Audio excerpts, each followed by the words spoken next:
Hayya. Apa macam bush ni? Supaya tak jadi sampan. Tak nak supaya yang sampan. Betul. Belakang dia boleh joget. Wajib ke tukar bush ni?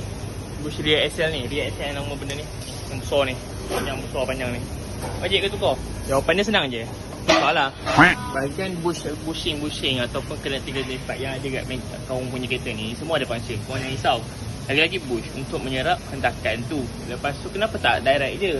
Ikat dengan skru kan? Kenapa kena ada bush kat situ? Jawapannya senang je. Sebab memang kita nak mengurangkan hentakan kat situ. Kalau contohnya kan bush korang tanpa diikat dengan nut ataupun skru, kosong, hentakan tu tiada penyerapan.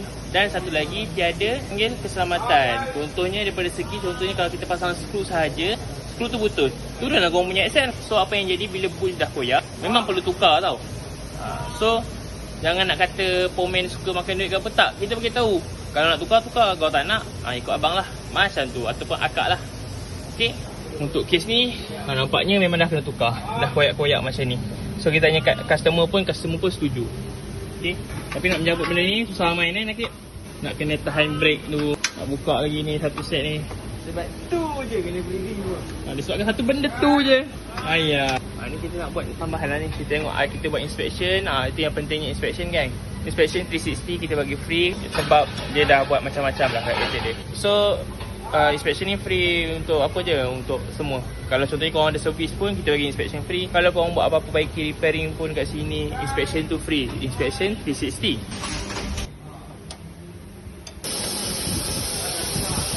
Ini bush baru.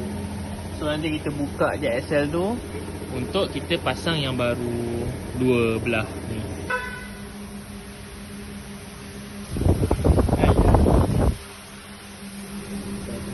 So ganti baru settle lagi. So settle alhamdulillah. Boleh like, follow, komen dengan share video ni. Kita ganti push. Ganti push settle. Tak ada masalah dah. So daripada tu banyak kereta masuk, book lah appointment korang. Okay. Tu je, bye bye. Assalamualaikum.